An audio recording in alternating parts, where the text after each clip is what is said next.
नमस्कार दोस्तों। आज मैं आप सबके लिए शरत चंद्र चट्टोपाध्याय जी द्वारा लिखित एक कहानी लठैतों की कहानी लेकर आई हूँ। आप सबको यदि मेरा कथावाचन और मेरा चैनल पसंद आता है तो प्लीज़ मेरे इस चैनल को सब्सक्राइब कर लें, लाइक कर लें और शेयर भी कर सकते हैं। और हाँ, बेल आइकन ज़रूर दबा लीजिएगा। तो आइए सुने कहानी लठैतों की कहानी। ये लठैतों की कहानी है। बहुतों ने सुनी है और मेरी तरह बड़े बूढ़ों ने उन्हें देखा भी है। आज से 50-60 वर्ष पहले पश्चिमी बंगाल में अर्थात हुगली, बर्धमान आदि जिलों में इस प्रकार के उपद्रव हुआ करते थे। इसके पहले यानी मेरी नानी के ज़माने में सुना जाता है शाम के बाद लोग घर से बाहर तक नहीं निकलते थे। लठैत लोग जितने बदमाश होते उतने ही वे निर्दयी भी होते थे। गिरोह बनाकर रास्तों के झाड़ झंखार में शिकार की खोज में छिपे रहते थे। जब कोई आदमी उनके सामने से गुजरता तो वे ठीक निशाना साधकर उसके पैर में मारने के लिए लाठी फेंकते थे। यही उनका प्रधान हथियार था। उस बांस की लाठी को वे लोग पावड़ा कहते थे। निशाना भी बड़ा अचूक होता था और जब पथिक पावड़े की चोट से घायल होकर मुंह के बल गिर पड़ता तो बाकी लोग चारों तरफ से आकर उसे लाठी से धुनकी की तरह पीटकर मार डालते थे। इस अमानुषिक कार्य के लिए उन्हें चिंता या दुख नहीं होता था। उनके द्वारा मारे गए बहुत से लोगों की लाशें मैंने देखी हैं। बचपन में मुझे मछली का शिकार खेलने का बेहद शौक था। यद्यपि मैं बड़ी बड़ी मछलियां नहीं मार पाता था, पर छोटी मछलियों के शिकार बड़े चाव से किया करता था। सुबह होने के पहले ही मैं बंसी लेकर नदी की ओर चल देता था। हम लोगों के गांव के किनारे एक छोटी सी नदी बहती थी। उस नदी में कहीं कमर भर से अधिक पानी नहीं था। चारों तरफ सेवार छाया था। उस सेवार के बीच जहाँ जरा साफ पानी रहता था वहीं मछलियाँ खेला करती थीं। मैं मछली पकड़ने के लालच से दिन भर बंसी फेंककर तट पर बैठा रहता था। उस समय मैंने अनेक लाशें नदी में बहते हुए देखी थीं। किसी का सिर गायब था तो किसी का पैर। उनके ताज़े रक्त से नदी का पानी भी कहीं कहीं जरा लाल हो जाता था। नदी के दोनों ओर जंगल हैं। पता नहीं कहाँ ये रहते थे, कहाँ उन्हें लठैतों ने मारा और कहाँ आकर फेंक कर चलते बने। ऐसे भयानक कांड होते हुए भी कभी कोई पुलिसमैन इस गांव में जांच पड़ताल करने नहीं आया और न किसी को थाने पर जाकर इसकी सूचना देने की गरज ही थी। कौन मुफ्त में झंझट मोल लेने जाए, क्योंकि वे हमेशा से सुनते चले आ रहे थे कि पुलिस के फेर में नहीं पड़ना चाहिए। पुलिस के पास जाना अपने को स्वयं फंसाना है। बाघ के मुंह में पड़कर भी प्राण बच सकते हैं, लेकिन पुलिस के पास जाने से कदापि नहीं। इसलिए अक्सर जब लोगों की निगाहें ऐसी लाशों पर पड़ती थीं तो वे मुंह फेर कर चल देते थे। इसके बाद शाम होते ही सियार और भेड़ियों का दल जंगल से बाहर आकर उन लोगों को खाकर नदी में पानी पीकर फिर जंगल में चल देता था। सुबह तक लाश का कोई भी चिन्ह नहीं रह जाता था। एक दिन मेरी भी हालत इसी प्रकार की होती, लेकिन हो नहीं पाई। आज उसी कहानी को आप लोगों के सम्मुख पेश कर रहा हूँ। उन दिनों शायद मेरी उम्र 12 वर्ष के लगभग थी। घर के एक कोने में छुट्टी के दिन गुड़िया बना रहा था कि अचानक नयन ग्वाले की आवाज़ सुनाई पड़ी। वो मेरी दादी से कह रहा था, केवल 5 रुपए चाहिए, दे दो ना दादी जी, मैं तुम्हारे पोते को दूध पिलाकर अदा कर दूंगा। दादी नयन चांद को बहुत मानती थीं। उन्होंने पूछा, अचानक रुपयों की क्यों आवश्यकता हुई रे नयन? उसने कहा, एक अच्छी गाय खरीदने का विचार है दादी। बसंतपुर में फुआ के यहाँ फुफेरे भाई ने कहला भेजा है कि वो 4-5 गायों को रखने में असमर्थ है। एक मुझे देना चाहता है। यद्यपि मुझसे वह दाम नहीं लेगा, तथापि 5 रुपए पास में रखने तो जरूरी है ना। दादी ने फिर कुछ नहीं पूछा, घर के भीतर गई और 5 रुपए लाकर उसे दे दिए। मैं बहुत दिनों से सुनता चला रहा था कि बसंतपुर में काफ़ी बढ़िया बंसी मिलती है, इसलिए बिना कुछ कहे मैं उसके पीछे पीछे चल पड़ा। 2 मील कच्ची सड़कों पर चलने के बाद ग्रांड ट्रंक रोड से बसंतपुर जाने का रास्ता मिलता है। 1 मील चलने के पश्चात अचानक न जाने क्यों उसने पीछे की ओर देखा। मुझे देखते ही क्रोध में भरकर वह बोल उठा, मैं तुम्हारे लिए 1 नहीं 10 बंसी लाऊंगा, तुम लौट जाओ। लेकिन मैं लौट जाने के लिए तैयार ही नहीं हुआ। मैंने उससे काफ़ी विनती की, परंतु वो उन बातों की परवाह किए बिना घर लौटा लाया। मेरे रोने धोने पर दादी जी कुछ नरम पड़ गईं, लेकिन नयन किसी भी तरह अपने साथ मुझे ले चलने को राजी नहीं हुआ। मुझे जबरदस्ती घसीटते हुए घर लौटा लाया। नयन ने कहा, आने जाने में 8 कोस का चक्कर है। ये ठीक है कि चांदनी रात है, मैं उन्हें साथ ले जा सकता हूँ, लेकिन रास्ता ठीक नहीं है। भय है कि और कहीं शाम होने से पहले लौट न सका तो मैं गाय संभालूंगा कि लड़के को या अपने को। अब तुम ही सोचो, क्या करूं मैं? रास्ते में डर किस बात का है, ये बात इधर के सभी व्यक्ति जानते हैं। दादी जी एकदम बिगड़ खड़ी हुई। नहीं, कभी नहीं। अगर तू भाग कर भी गया तो मैं तेरे मास्टर को कल ही 50 बेंत मारने के लिए एक पत्र लिख दूंगी।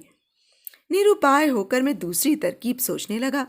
नयन के चलने जाने के बाद मैं यह कहकर कि बदन में तेल लगाकर पोखर में नहा आऊं, गमछा लेकर बाहर चला आया। नदी के किनारे किनारे जंगल और आम कटहल के बगीचों के बीच में दौड़ते हुए मैं 2-3 मील जमीन पार कर स्थल पर चला आया, जहां वो कच्ची सड़क से जा मिली थी। 10 मिनट के बाद मैंने देखा नयन चला आ रहा है। पहले मुझे देखकर वो काफी बिगड़ उठा। फिर जब उसने ये जान लिया कि मैं किसी तरह चालाकी से यहाँ तक भाग आया हूँ, तो वो हंस पड़ा। उसने कहा, अच्छा, जब तुम आ ही गए हो तो चलो, जो किस्मत में बदा है वो होगा। अब यहाँ से तुम्हें लौटकर तुम्हें पहुँचाने नहीं जा सकता भाई। नयन भैया ने एक दुकान से कुछ लावा और चना खरीद कर मुझे दिए। उन्हें खाते खाते दोपहर तक बसंतपुर में उनकी फुआ के मकान पर पहुँच गए। फुआ की आर्थिक स्थिति अच्छी थी। मकान के पास ही कुंती नदी बह रही थी। नदी छोटी है पर भरी रहती है, ज्वार भाटा भी आता है। नहाकर आने के पश्चात उन लोगों की बड़ी बहू ने केले के पत्ते पर दही चूड़ा और केला देकर फलाहार करने को कहा। भोजन करने के बाद नयन भैया की फुआ ने हंसकर कहा, बेचारा लड़का है, 4 कोस पैदल चलकर आया है, फिर लौटकर जाना भी है। जरा आराम कर लेने दे, तीसरे पहर चले जाना, अभी समय बहुत है, चिंता की कोई बात नहीं। उनका लड़का मेरे लिए बंसी लाने के लिए चला गया। नयन और मैं दोनों पैदल यात्रा से इतने थक गए थे कि सोकर उठने पर ज्ञात हुआ कि 4 बज चुके हैं। ये देखकर नयन भैया जरा चिंतित हो उठे, लेकिन मुंह से कुछ नहीं बोले। 10 मिनट के अंदर ही हम तैयार होकर चल पड़े। चलते समय अपनी फुआ को नमस्कार करते हुए नयन भैया ने साथ में लाए हुए 5 रुपयों को उनके पैरों के पास रख दिया। फुआ उन्हें लौटाती हुई बोल उठी, इन्हें ले जा, बच्चों को मिठाई खरीद कर दे देना। मैं बंसी लिए था और नयन एक हाथ में मोटे बांस की लाठी, दूसरे हाथ से गाय की रस्सी पकड़े हुए चल रहा था। गाय को साथ लेकर जल्दी चला नहीं जाता, इसलिए 2 कोस जाते जाते शाम हो ही गई। आसमान में चांद खिल उठा। राह के दोनों तरफ बरगद पीपल के वृक्ष खड़े थे। उनकी डालियां ऊपर आपस में लड़ रही थीं। चारों तरफ अंधकार छाया हुआ था। वृक्षों के पत्तों के बीच से चांद का प्रकाश छन कर आ रहा था। उसी के सहारे हम आगे बढ़े चले जा रहे थे। अचानक तभी नयन भैया ने कहा, छोटे भैया, तुम मेरी बाईं तरफ आ जाओ और अपने बाएं हाथ से गाय की रस्सी पकड़े चलो, मैं तुम्हारे दाएं रहकर चलूंगा। क्यों नयन भैया? कुछ नहीं, यूं ही चले चलो। यद्यपि मैं लड़का ही था, फिर भी समझ गया कि नयन भैया की आवाज में घबराहट है। क्रमशः पक्की सड़क को पार कर हम कच्ची सड़क पर आ गए। दोनों ओर का घना जंगल और भी घना हो गया। बहुत प्राचीन पापुड़ का पेड़ आकाश से बातें करता हुआ झूम रहा था। चांद की चांदनी कम दिखाई देने लगी। शाम के समय किसानों के लड़के इसी राह से बैलगाड़ी ले गए थे। उस समय की धूल अभी तक उड़ रही थी, जो रह रह कर हमारे नाक मुंह में घुस रही थी। ठीक ऐसे ही समय 50-60 हाथ की दूरी पर से एक चीख हवा में तैरती हुई आई। बाप रे, मर गया रे, अरे भाई कौन है, मुझे बचाओ। साथ ही लाठी का खटाखट शब्द भी। इसके बाद बस सन्नाटा छा गया।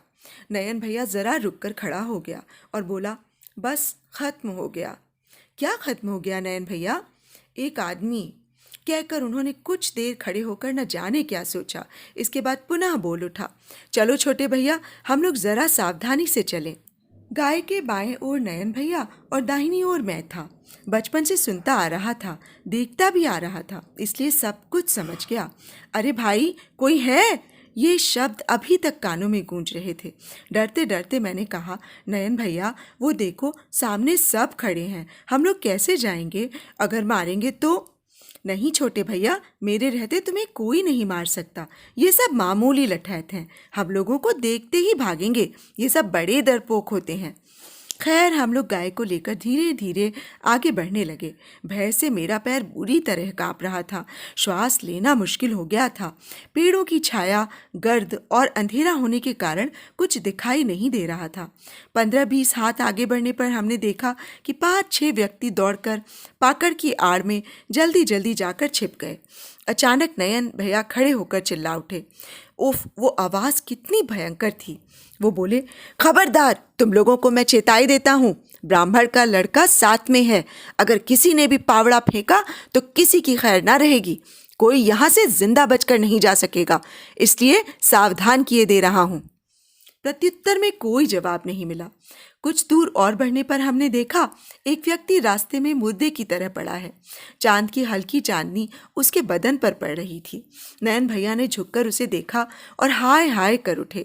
लाश की नाक और मुंह से खून की धार बह रही थी। दोनों पैर अभी तक बुरी तरह कांप रहे थे और कंधे पर भिक्षा की झोली थी, लेकिन उसमें रखे चावल चारों तरफ बिखर गए थे।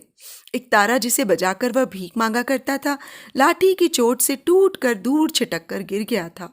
मृतक व्यक्ति वैष्णव था।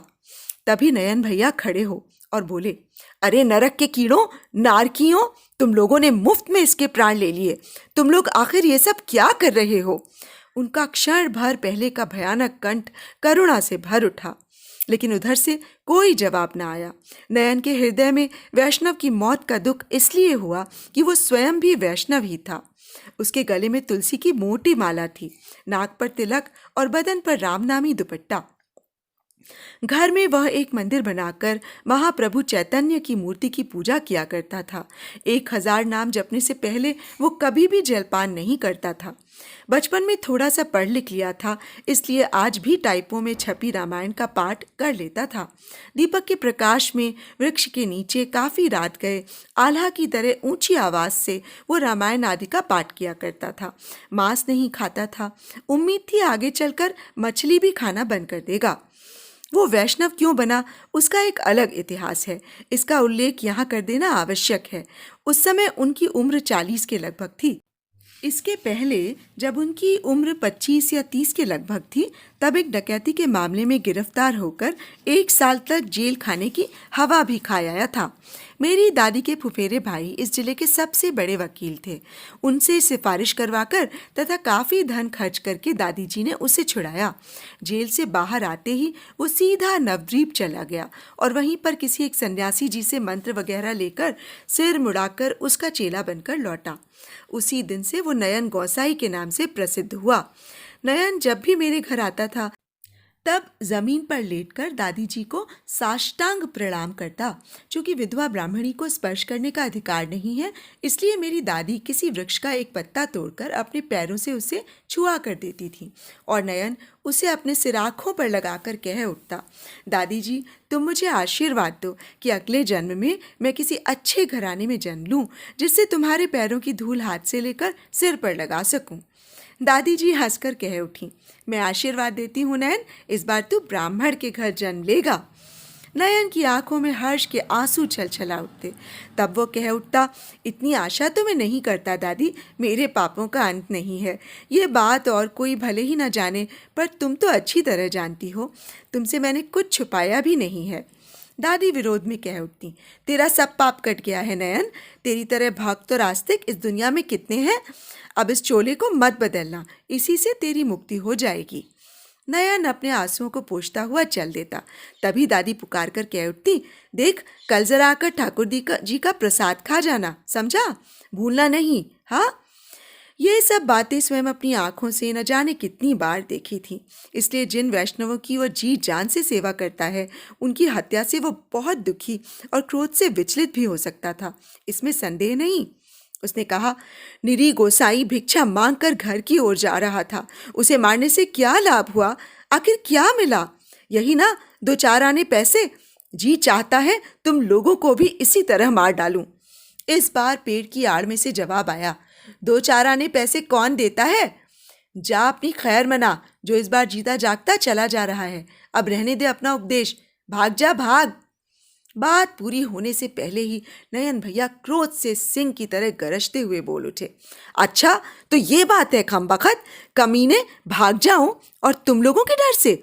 फिर अपनी कमर से 5 रुपए निकालकर हाथ की मुट्ठी में झनझन आकर बजाते हुए कहने लगा, देखो इतने रुपए हैं मेरे पास, इनका लालच मत छोड़ो। अगर तुम लोगों में हिम्मत है तो सब मिलकर आओ मैदान में और ले जाओ।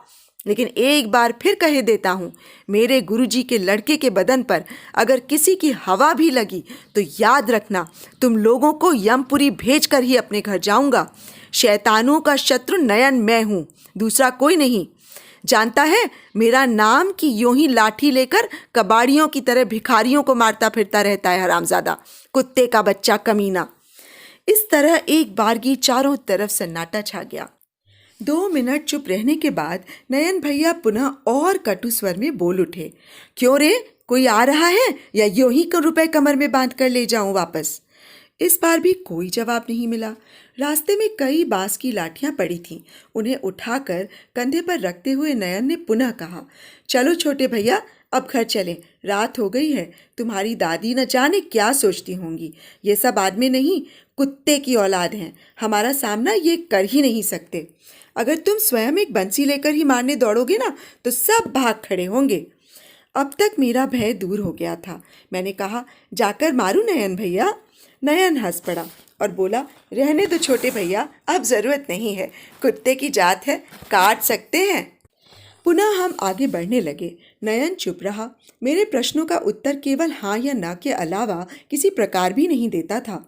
कुछ दूर आगे बढ़कर एक पेड़ की आड़ में आकर सहसा नयन खड़ा हो गया और बोला, नहीं छोटे भैया, नहीं, अपनी आंखों से देखकर छोड़ा नहीं जा सकता। मैं ब्राह्मण गोसाई की मौत का बदला लेकर ही रहूंगा, चाहे जैसे हो।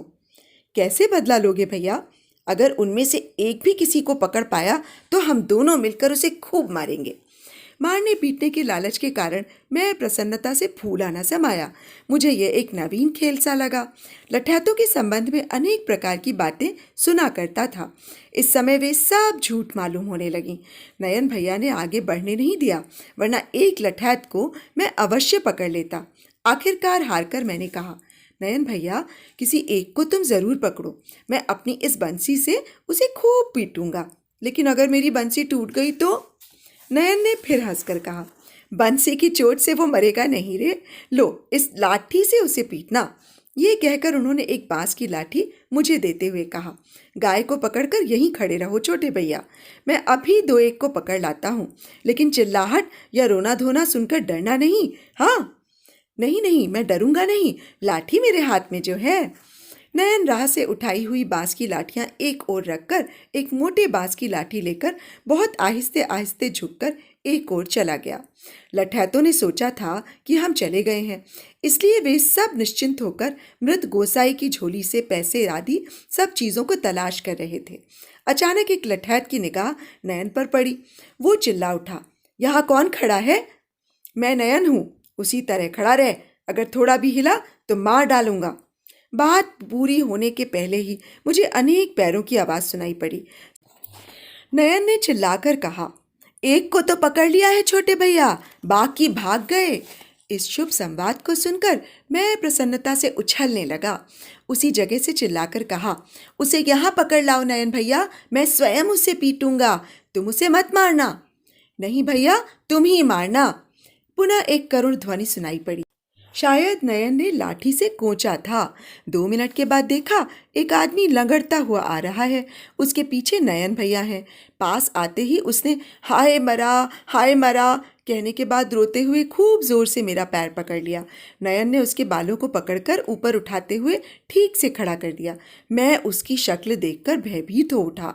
उसने अपने मुंह पर कालिक पोत रखी थी और पैर तथा हाथ में कई जगह चूने की छींटें बनाई हुई थीं। दुबला पतला सा बदन, उस पर वह एक मैली फटी धोती पहने हुए था। वो अब भी रो रहा था। उसके गाल पर कस कर एक तमाचा लगाते हुए नयन ने कहा, चुप रहे हरामी कहीं के, जो कुछ पूछता हूँ उसका जवाब ठीक से दे। तुम सब गिनती में कितने थे? क्या नाम है तुम लोगों के? कहाँ रहते हो? पहले तो उसने बताने से इनकार कर दिया, लेकिन ज्यों ही कई घूंसे ताबड़तोड़ पीठ पर पड़े कि दनादन सब कुछ उगल दिया। नयन ने कहा, याद रहेगा, भूलेगा नहीं। अब बता, गुसाई जब जमीन पर गिर पड़ा था तब तुमने कितनी बार उसे लाठी से मारा था? 5 या 7 बार शायद, नयन ने दांत पीसते हुए कहा। अच्छी बात है, 5-7 ही सही। अब ठीक उसी प्रकार जमीन पर सो जा जिस तरह गुसाई जी जमीन पर सोए पड़े हैं। छोटे भैया, तुम जरा आगे बढ़ जाओ, लेकिन याद रखना, उस गांठदार बांस वाली लाठी से ऐसा मारना कि बस 4-5 बार मारने से ही यह मर जाए। मुझे आज देखना है कि तुम्हारे हाथ में कितना जोर है। तू अभी तक जमीन पर सोया नहीं, खड़ा खड़ा क्या देख रहा है? सो जा। कहकर लठैत का कान पकड़कर नयन ने सुला दिया। साथ ही उसने सोने से पहले ही कई एक लातें ताबड़तोड़ उसकी पीठ पर मारते हुए कहा, देरी मत करो भैया, ठीक सिर पर ही मारना, 2-3 चोट में ये समाप्त हो जाएगा। नयन भैया का स्वर बिल्कुल बदल गया था। आकृति भयानक हो उठी थी। आकृति देखकर मेरे रोंगटे खड़े हो गए। मैं नवीन खेल किस प्रकार खेलूं समझ ही नहीं पा रहा था। भय से भरी मेरी सारी आकृति कांपने लगी। रुआसा होकर बोल उठा, मुझसे नहीं हो सकेगा भैया। तुमसे नहीं हो सकेगा? तब लाओ, मैं ही समाप्त कर दूं। नहीं नयन भैया, तुम मत मारो। इधर 2-4 लात खाकर वो व्यक्ति जैसे ही जमीन पर गिरा था ठीक उसी प्रकार पड़ा रहा। जरा भी हिला डुला नहीं, प्राण की भीख भी नहीं मांगी, यहाँ तक कि एक शब्द भी मुंह से नहीं निकाल सका। मैंने कहा, इसे पकड़कर ले चलो, थाने में बंद करा दिया जाएगा। मेरी बात सुनकर नयन चौंक उठा। थाने में? पुलिस में? हाँ, जैसे इसने हत्या की है ठीक उसी प्रकार उसे फांसी की सजा मिलनी चाहिए। जैसा किया है वैसा ही फल भुगतेगा ना। नयन कुछ देर चुप रहा। उसके बाद लाठी से उसे ढकेलते हुए बोला, अबे उठ। उसने कोई उत्तर नहीं दिया। नयन ने कहा, मालूम पड़ता है ये कमबख्त मर गया। एक तो खुद ही लक्का कबूतर है, शायद 2 दिन से खाया भी ना होगा, जिस पर आए हैं लठैत गिरी करने। भाग यहाँ से दूर। लेकिन लठैत उसी प्रकार मुर्दे की तरह ही पड़ा रहा। नयन ने झुककर उसकी नाक को दबाते हुए कहा, नहीं, मरा नहीं है, बेहोश हो गया है। होश आने पर खुद ही घर चला जाएगा। चलो छोटे भैया, हम लोग भी चलें, बहुत देर हो गई है। दादी जी भी उधर चिंतित होंगी। रास्ते में चलते चलते मैंने कहा, उसे क्यों छोड़ दिया नयन भैया? पुलिस में दे देने से अच्छा होता। क्यों छोटे भैया? उसे फांसी की सज़ा मिलती, खून करने पर फांसी की सज़ा मिलती है ना, ये सब मैंने किताब में पढ़ा है। अच्छा, ये भी लिखा है? हाँ, लिखा है। चलो ना, घर चलकर तुम्हें किताब खोलकर दिखाऊंगा। नयन ने विस्मय के साथ कहा, क्या कहते हो भैया? एक आदमी को मार डालने के बदले में एक आदमी को मार डालते हैं? हाँ, ये ठीक है, यही उचित सजा है। हम लोगों ने यही पढ़ा है। नयन ने किंचित हंसते हुए कहा, लेकिन सभी उचित कार्य इस दुनिया में नहीं होते छोटे भैया। क्यों नहीं होता नयन भैया? नयन ने तुरंत कोई जवाब नहीं दिया। कुछ देर सोचने के बाद उसने कहा, शायद सब कोई पुलिस थाने में ऐसे मामले में जाना नहीं चाहते। क्यों नहीं जा सकते? मनुष्य इतना अन्याय क्यों करता है, ये बात आज तक भी मैं नहीं जान सका। फिर भी यही बात सोचते सोचते कुछ देर आगे बढ़ने पर मैंने कहा, अच्छा नयन भैया, वो लठैत फिर जाकर लठैतगिरी करेगा? तब तक ये कार्य वो नहीं कर सकते। मैं इस उत्तर से प्रसन्न नहीं हो सका। मैं चाहता था कि उसे फांसी की सज़ा मिले। मैंने कहा, वो तो बच गया, सज़ा तो उसे नहीं मिली। नयन अनमने भाव से न जाने क्या सोच रहा था। बोला, कौन जाने, सज़ा हो भी सकती है। फिर अपने को संयत करते हुए उसने कहा, मैं इस बात का उत्तर नहीं दे सकता छोटे भैया, तुम्हारी दादी तुम्हें देंगी, बड़ा होने पर उनसे पूछ लेना। लेकिन मुझे सब्र नहीं हुआ। घर पर आते ही सभी घटनाएं शुरू से आखिर तक केवल हाथ पैर कांपने वाली बात को छोड़कर विस्तार के साथ दादी को सुनाई। उन्होंने सब बातें गौर से सुनकर एक दीर्घ निश्वास लेते हुए मुझे अपनी छाती से चिपटा लिया। मुंह से कुछ नहीं बोली, केवल स्तब्ध रह गई। नयन अब तक चुप रहा। मेरी बात पूरी होने के बाद दादी के दिए उन 5 रुपयों को उनके पैर के पास रखते हुए बोला, गाय मुझे मुफ्त में मिल गई, रुपये तुम्हारे ही पास लौट आए दादी। ना फुआ ने लिया, ना तुम्हारी मझली बहू के भाइयों ने ही। दादी ने हंसकर कहा, मुलाकात होने पर मछली बहू को कहूंगी, लेकिन ये सब रुपए अब मैं नहीं लूंगी। ले जा इन्हें, अपने ठाकुर जी के भोग में लगा देना। लेकिन एक बात कहनी रह गई, वो ये कि अभी तक तू पक्का गोसाई नहीं बन सका। क्यों दादी? रुपये बचाने का लोभ दूर नहीं होता। अगर वे उस समय सब मिलकर तुम दोनों पर हमला कर बैठते तो क्या होता? 5-6 और मरते। जहां नयन ने इतना पाप कमाया है वहां थोड़ा और कमा लेता। दादी चुप रह गईं। इस बात का अर्थ वे नहीं जानती थीं, पर नयन जानता है। इसके बाद उसने कुछ भी नहीं कहा। दूर से जमीन पर लेट साष्टांग प्रणाम करते हुए उन 5 रुपयों को लेकर चुपचाप घर से बाहर चला गया। तो अभी आप सुन रहे थे शरत चंद्र चट्टोपाध्याय जी द्वारा लिखित कहानी लठैतों की कहानी। आप सबको ये कहानी और मेरा कथावाचन कैसा लगा मुझे कमेंट बॉक्स में अवश्य बताइएगा। तो आज तक के लिए बस इतना ही। कल फिर एक अच्छी सी कहानी के साथ आपसे रूबरू होंगी। तब तक के लिए मुझे इजाज़त दीजिए। नमस्कार। आपका दिन शुभ हो।